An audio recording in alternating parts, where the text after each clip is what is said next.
I was so excited when I opened up this Dian Hongcha and zoomed in with my cell phone and I saw all this fuzz. So I had to get my camera out and take some pictures of it to share with you. Look at that. How awesome is that? Look at the fuzz. And the fuzz is not just on the golden tips, it's on the black as well. So here you see this piece is very fuzzy. This is one I could kind of see with the naked eye if I really looked hard. But look over here, you can see some fuzz on the black. See, look at that. How cool is that? This is a really super cool tea, and I think a lot of people might miss all of this. Look at that black piece with the fuzz on it. Isn't that cool? I don't know why. Oh, look at that one. I just love the texture. See, this fuzz is a sign of early picking fresh tea. Look at this one over here.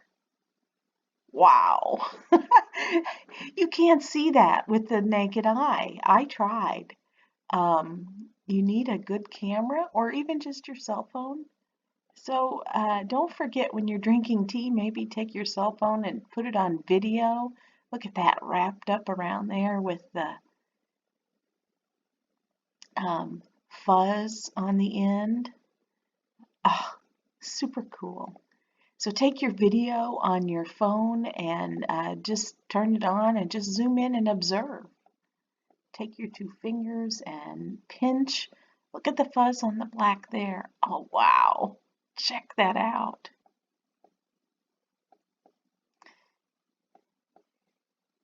I have to zoom around. Of course, depth of field, you see some of the pieces are out of focus. So there's a very narrow range, if you know anything about photography, of what's in focus, especially with little pieces of tea this small. So super cool. Next photo. I don't know when we're going to get around to the beginning. I forget where I started. Oh, check it out. Okay, tell me, you get excited about this too. It's nature. Look at that fuzz. To zoom around to see what, oh, here's a piece with it on it. It almost looks like animal skin there. It's so fuzzy. Even see the black pieces even have it on it. I just think the photos are kind of artistic as well. There's a good shot with it on the black.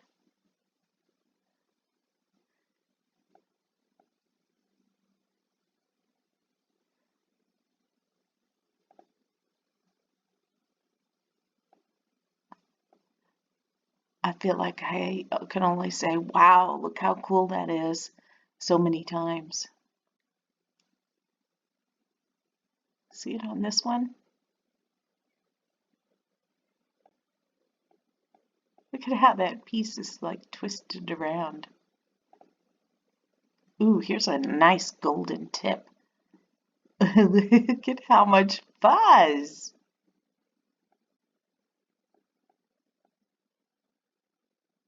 Oh, and then it's over here too. Look at the little hair standing out, so to speak.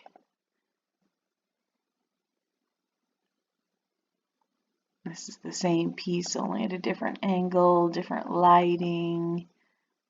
It was very fuzzy. Oh, but look down here. See?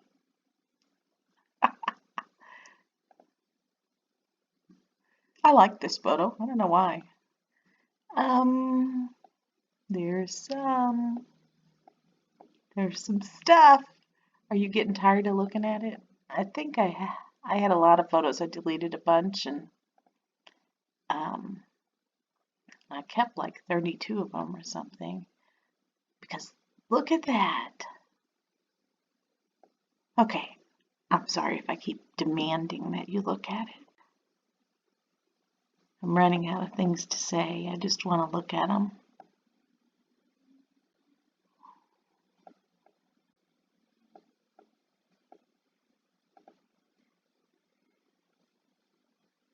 Hopefully you are enjoying this as much as I am.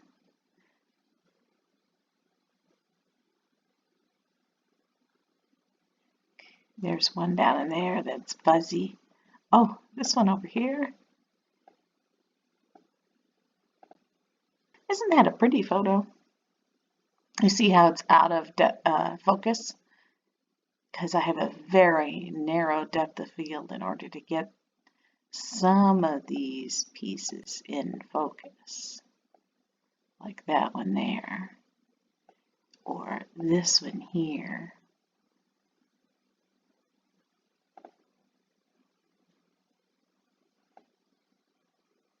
Awesomeness.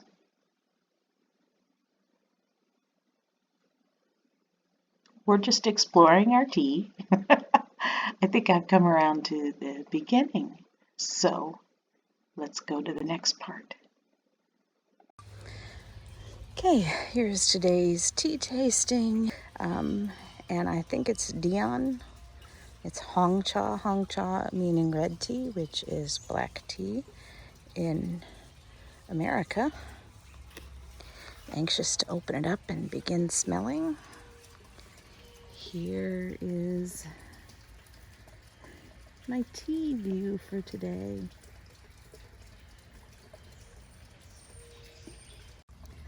Wow, look at those leaves. They're very large, and there's lots of air in between them. And look at the colors. Actually, look at the fuzz on there. Oh, wow. I think that means this is a good tea, a high quality tea. We are going to be adventurous today. We're going to be adventurous with new tea. We're going to go on a bike riding. We were adventurous yesterday. Here is the color of the tea.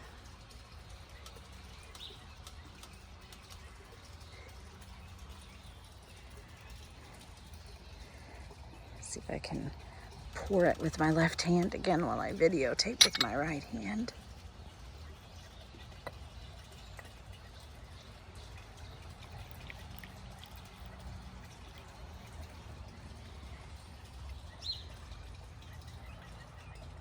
There's your color.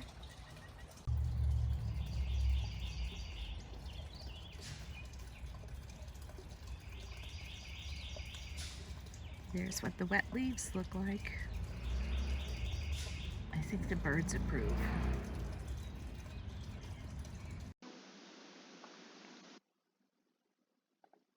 So here are my tasting notes for this Dian Hong Cha.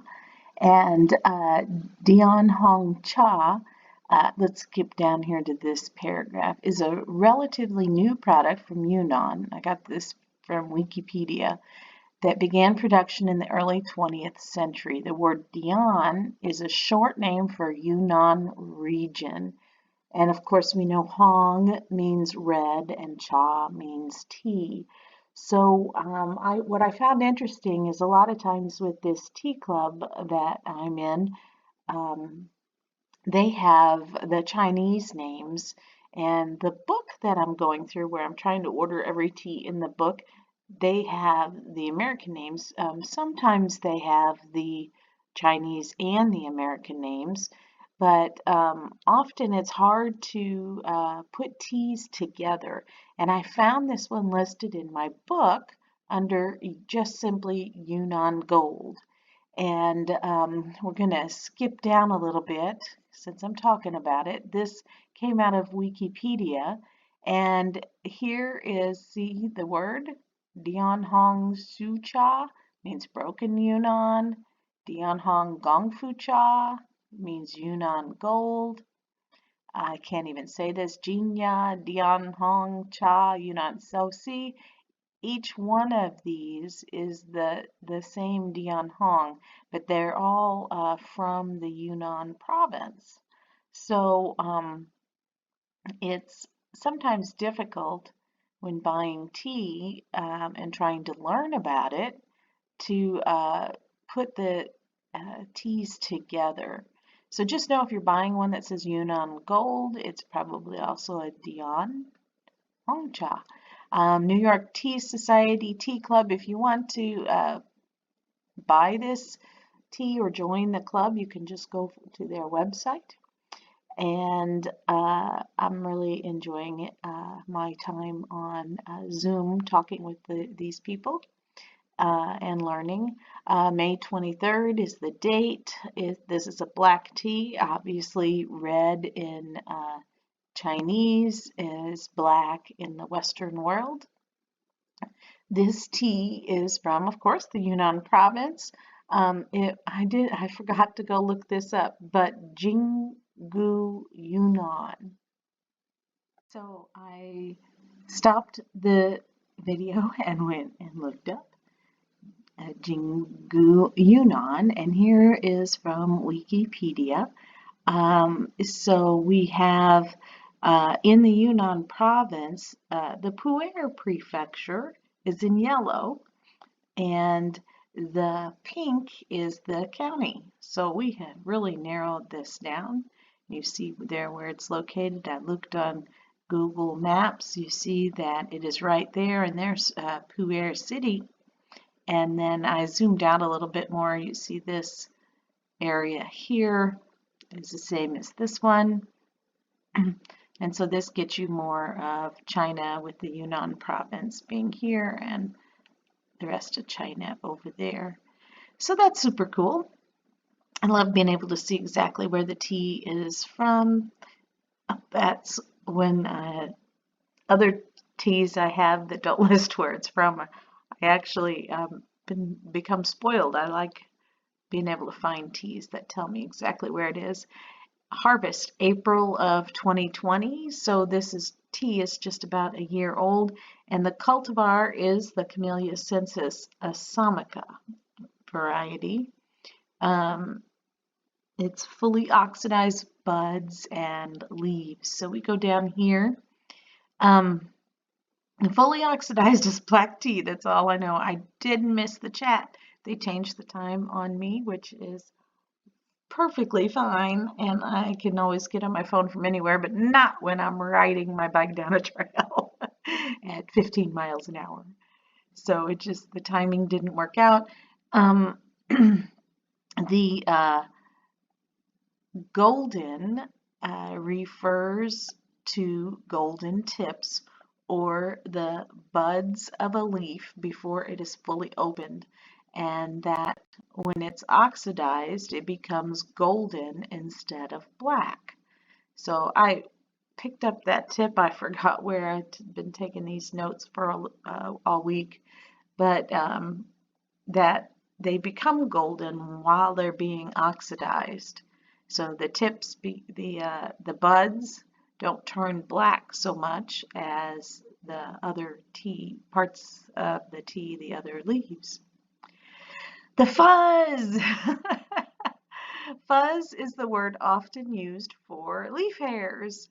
The fuzz I saw on the tea leaf is an indication of tender and fresh leaf buds. The amount of the fuzz is a major criteria in judging the tea's quality. The fuzz is highly valued by tea makers and experienced tea drinkers. So that's what I am so excited when I saw it. From Wikipedia, this is a high-end gourmet Chinese black tea, sometimes used in various tea blends grown in the Yunnan province. The main difference between a Dian Hong and other Chinese is the amount of fine leaf buds or golden tips. So then the other thing is that It's got a sweet, gentle aroma and no astringency. Cheaper varieties of Dian Hong get very bitter and they have a darker color. So that's something to learn, that there are cheaper varieties, of Dian Hong, and that's how you can tell the difference, that one is sweeter and has no astringency. If you get one that's very bitter, then it's probably not high quality. It's a cheaper variety. The color on this one I've got is brown, aroma flavor. So when I was smelling it, malty is a green. So definitely the classic malty that I get in classic teas. And I also got a dark fruit aroma like a fig, but I guess I should put on here, and a fig is, as a fruit, is slightly sweet. So body I've got as medium, astringency bright light, that's category 2. I am going to redo my graphics one of these days and put a 2 on there. It's not smooth, but it is a bright and light, that favorite category of mine. A very light astringency. So it's not really bright, not smooth for the lower category, but very light. Very easy to drink, and I call this a very forgiving tea. So that means that you could inadvertently steep it a little bit too long and it will be okay. Although I did steep mine for a really long time inadvertently, and it did get kind of not so good. It's still a forgiving tea for the most part. Taste. It tastes like it smells. Very pleasant and not overbearing. It's not a booming and a robust tea. So if you like those kind of teas, this is not for you, but it's rather a soft taste. Very calming, I guess you could say. Not really wake you up, knock you in the face taste. So the finish is the same taste in the finish, but it does not linger too long, just lingers a little bit. But the taste is consistent from the aroma to the tasting to the finish, which to me is another sign of a high quality tea. So I gave this tea 5 hearts. I think it's a classic tea with subtle characters. It is subtle because it's soft, for a tea anyone would like. So there's nothing to dislike about this tea. Nothing to go, ooh, no, that don't taste good. No, there's none of that in there. My husband's words were, it doesn't have anything weird going on with it. This is an excellent tea, and I would get maybe a 97 out of 100 on Tony Giebling's tea rating scale. Not, I shouldn't use the word get, I should say give.